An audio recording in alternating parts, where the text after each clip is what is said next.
Okay, so now we have just left our other imaginary stories on our Newsella article about lottery winners. And now we're going to move on to the 1001 Night story. And we're not going to read Aladdin, but we're read a story called The Story of Baba Abdalla. And he's somebody who made kind of a bad choice. So I'm going to go, here's the story. Oh, I haven't made these not required yet. Read the story of Baba Abdalla. Okay, and I may read Aladdin, but it won't be on this same one. The story of Baba Abdalla. This is a good story. It's about a man that maybe was a little bit selfish, like Prince Harweda, right? So once upon a time, this is a story of the Arabian Nights. It's an Arabian Nights tale, which is kind of cool. Once upon a time, the caliph Harun al-Rashid and his grand vizier disguised themselves as merchants. They were proceeding across a bridge in the city of Baghdad. Along their way, they met a blind man begging for alms. The caliph gave him a piece of gold and was much surprised at the old man's response. "Pray, sir," said the old man, "give me a box on the ear." That's a hit on the ear. "Otherwise, I shall be unable to accept your alms without breaking a solemn vow."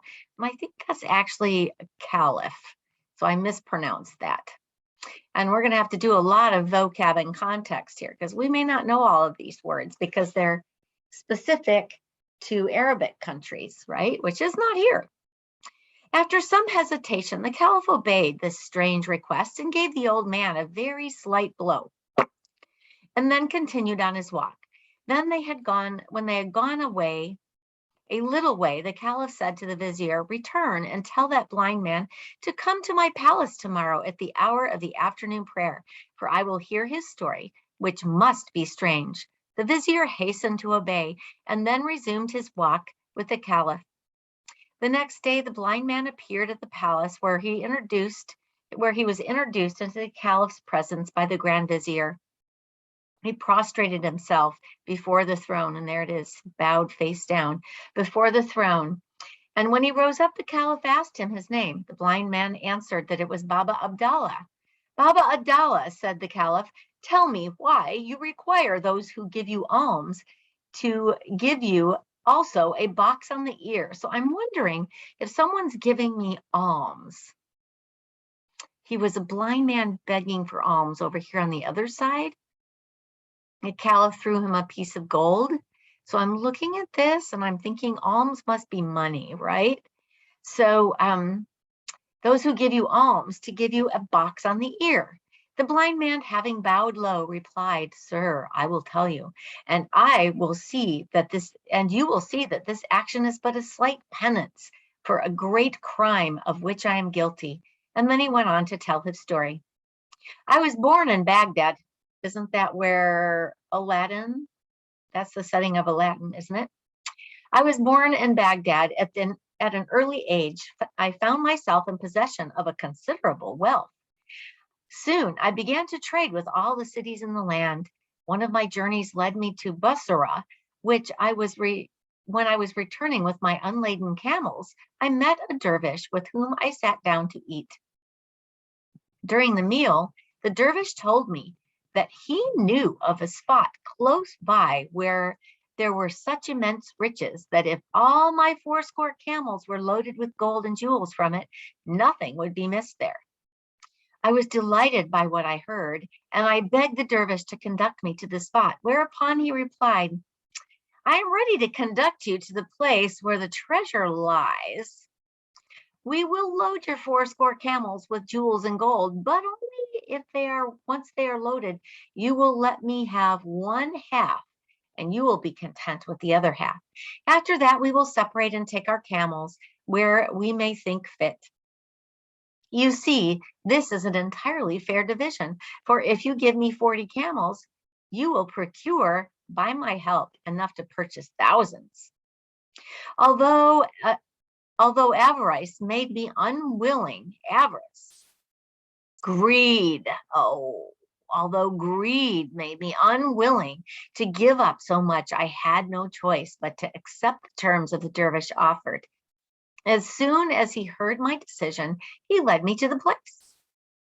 It was a valley situated between the high mountains, so secluded that there was no fear of discovery, so it was like hidden. When we arrived there, the dervish quickly collected some sticks and kindled a fire. As he muttered mysterious words, a dense smoke arose from the fire. And when he had cleared it away, I saw that the sides of the cliff had rolled back. A magnificent palace was revealed in the side of the mountain, and with great heaps of treasure lying about. Like a greedy bird of prey, that is a simile, because he wasn't really a bird, right? I seized the gold and filled my sacks until I saw the dervish paid more heed to the jewels. I followed his example so that we took away more jewels and gold. Among other things, the dervish took the small golden vase that contained nothing more than a sticky ointment. And after that, he had loaded our camels. He closed the rock by using the same mystic words. We now divided the camels, each taking 40. We traveled together until we came to a great road where we were to part, the dervish to go to Basora and I to my Baghdad. We embraced each other with great joy and started our different routes. I had not gone far before the demon of ingratitude and envy took possession of my heart. I mourned the loss of my camels, but even more the riches with which they were loaded. The dervish, I said to myself, has no need for all this wealth, since he is a master of the treasure and may have as much as he pleases. So I gave myself up to the coldest ingratitude and determined immediately to take from him the camels with their load. To carry out the plan, I called him as loudly as I could, pretending I had something important to say, and I made a sign for him to stop, which he did. Stop. And when I came up to him, I said, "Brother, I had no sooner parted from you than a thought came into my head. You are used to living apart from the world, intent only on serving God. You know not, perhaps, what trouble you have taken on yourself to care for so many camels. Hear my advice and give me but 30. You will find that number hard enough to manage. Oh, and keep but 30. You will find that number hard enough to manage. Take my word, I have had experience." So was he tricking him? The dervish, who had seemed rather afraid of me at once, had me choose 10 camels from his 40. And then I promptly did, and I joined them with my 40. The readiness with which he had given up these 10 only increased my desire for more. "Brother," said I, 30 camels are too many for you to manage, since you are not in the work. You are not used to the work. Therefore, I beg you, relieve yourself of 10 more. My request was promptly granted by the dervish, who gave me 10 more camels.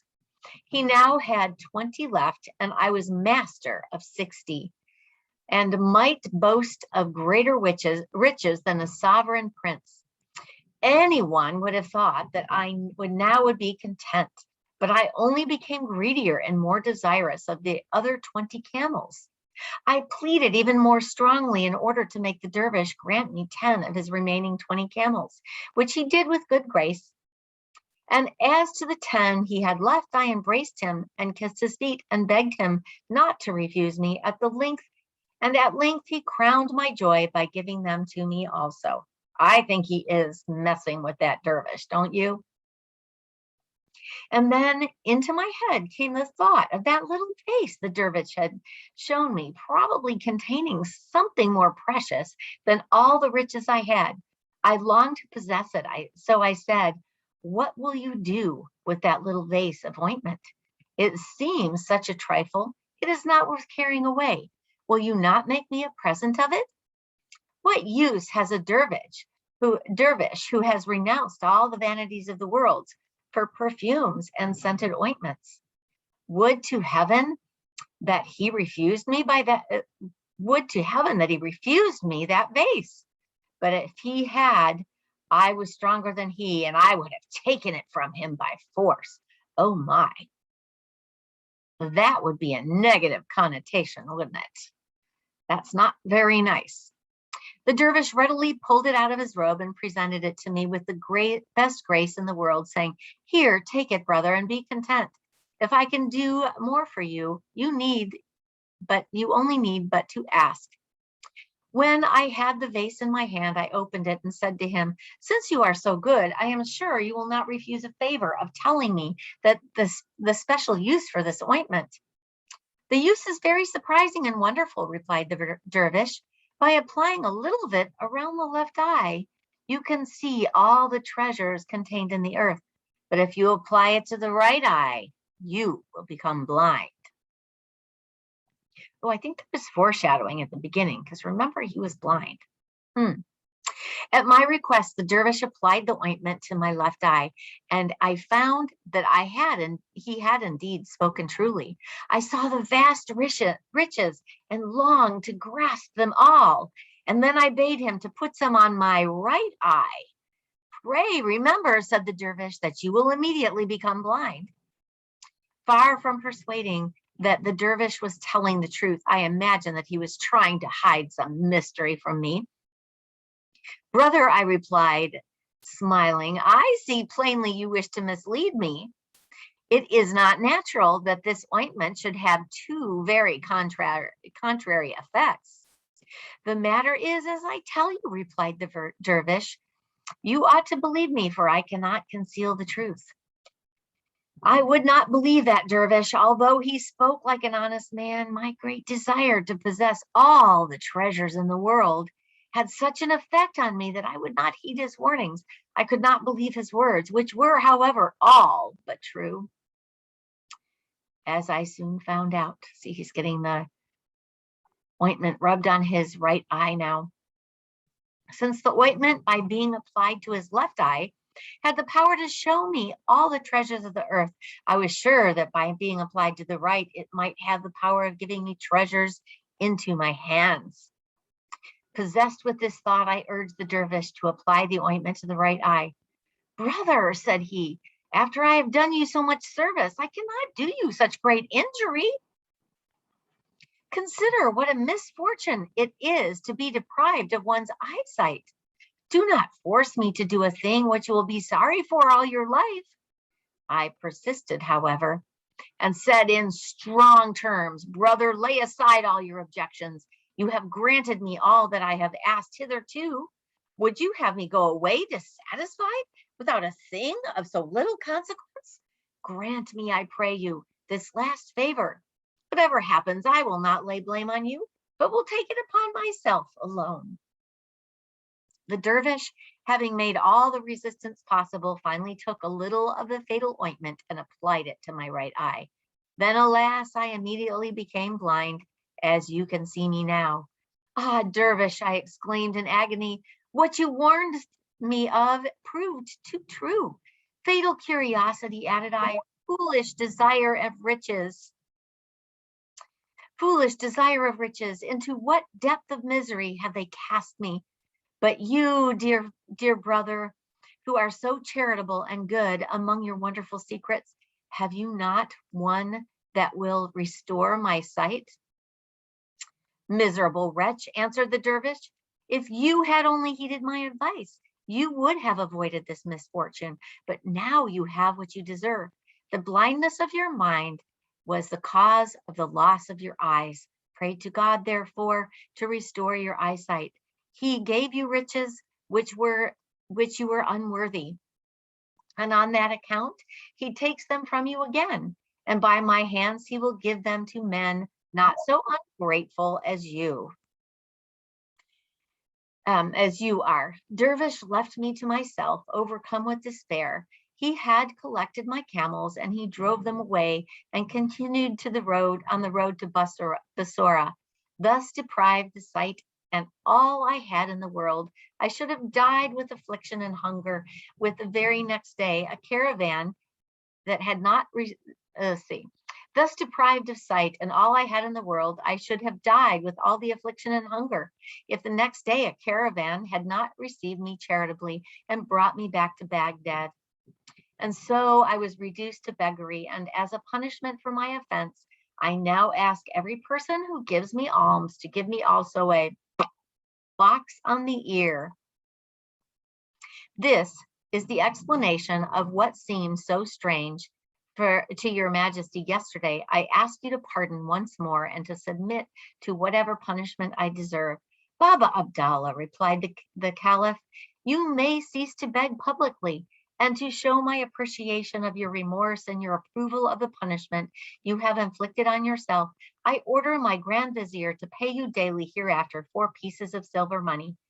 And at these words, Baba Abdallah prostrated or bowed himself before the caliph's throne, returning him thanks and wished him all happiness and prosperity. The end. So I wonder what the lesson was in this story, right? See you in class.